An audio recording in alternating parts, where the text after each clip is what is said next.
আল্লাহর কাছে কত দামি।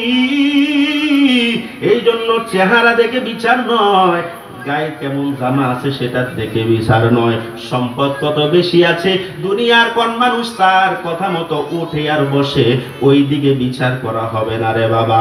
আমার মায়ার নবী এই কারণে বলেন, ইন্নাল্লাহা লা ইয়ানজুরু ইলা সুওয়ারিকুম, চেহারার দিকে তাকাবে না। কোন দিকে তাকাবে না বলেন? আরো জোরে কইতেন না তো? আওয়াজ দিয়া বলেন না বাবা, কোন দিকে তাকাবে না?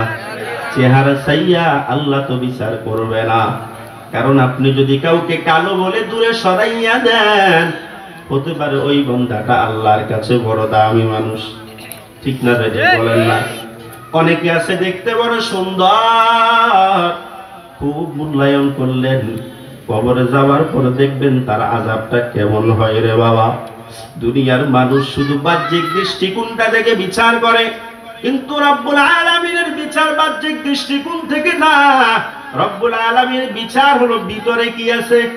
আমাদের দেশে একটা কথা কয়, উপরে ফিটপাট, ভিতরে মা, কথা তো কয় না। আপনারা কি কথা বুঝেন? তো জবাব দিতে কষ্ট হয় নাকি আমার কথা বলে ভালো লাগছে না? এখন যা বললাম এগুলা কি আমার একটাও বানানো কথা? কার কথা? জোরে, আরো জোরে, আরো জোরে।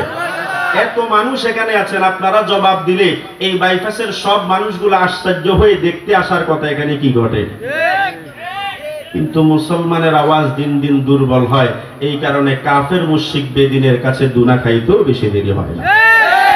আজকে মুসলমান এই দুর্বল আওয়াজের কারণে ওই যে ইসকনের মানুষগুলা মুসলমানদের উপরে প্রভাব বিস্তার করে, নাস্তিকরা এই বাংলার জমিনে বুক ফুলাইয়া হাঁটে। ও মুসলমান, আপনাদেরকে একটু বলতে চাই, যতক্ষণ ঈমানি আওয়াজ বুকের ভিতর থেকে জবানে বজ্রকণ্ঠে বের করতে না পারবেন, ততক্ষণ পর্যন্ত ইহুদি খ্রিস্টানদের অত্যাচার থেকে রক্ষা পাওয়া যাবে না। এজন্য সময় এসেছে গর্জে ওঠা। আরে বাবা, আপনাদের তো সৌভাগ্য, আমাদের তো সৌভাগ্য যারা স্বাধীনতা দেখতে পারি নাই, নতুন এক স্বাধীনতা আমাদেরকে দেখিয়েছেন। যদি ওই ছাত্র সমাজ যদি চুপ করে বসে থাকতো, শুধুই মাত্র অধিকারের কথা বলে ঘরে যদি পালাইয়া থাকতো, তাহলে দ্বিতীয় স্বাধীনতা দেখার সুযোগ কারই হতো না। মিথ্যা বলছি না কথাটা? এই জন্য জবান থেকে আওয়াজ দেওয়া দরকার আছে না নাই? দিলে লাভ না ক্ষতি? কেমন লাভ? এখানে কার কথা হয়? জোরে কোন? আপনি জবাব দিলেন মানে আল্লাহর কথাকে সমর্থন করলেন, আর আল্লাহর কথা যে ব্যক্তি সমর্থন করবে ও আল্লাহর কাছে প্রিয় হবে কি হবে না? আরো জোরে। আল্লাহর কাছে যদি বান্দা প্রিয় হতে চাও, চেহারার বিনিময়ে না, জামার বিনিময়ে না, অর্থ সম্পদের বিনিময় না, আল্লাহর কাছে দামি হইতে হলে ভিতরটা পরিষ্কার করা দরকার। জামাটা কত সুন্দর করে ধুইয়া আয়রন করে জামাটা গায়ে পরলাম, দেখতে বড় সুন্দর লাগে। টুপিটা ধুইলাম, পরিষ্কার করলাম, মাথায় দিলাম, দেখতে বড় সুন্দর লাগে। হাতে একটা ঘড়ি লাগাইলাম, দেখতে বাবা বড় সুন্দর লাগে। চেহারাটাও সুন্দর আল্লাহ দান করছে, দেখতে বড় চমৎকার লাগে। কিন্তু আমার দামটা আল্লাহর কাছে কেমন এটা কিন্তু আপনারা জানেন না। আমার ভিতরের খবর আমার মালিক তো জানে। আজকে আপনি মনে করবেন সাইফি বসে বসে বয়ান করে, সারা বাংলাদেশের প্রত্যন্ত অঞ্চলে সাইফি ঘুরে ঘুরে বয়ান করে, কত মানুষ এই সাইফিকে সম্মান করে।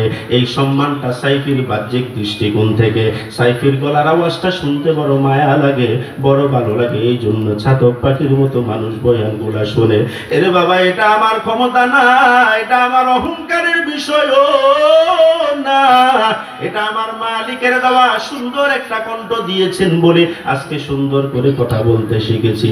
আমার মালিক যদি না দিত, আমি সাইফি নিজের ক্ষমতা বলে এই কণ্ঠ অর্জন করতে পারতাম না।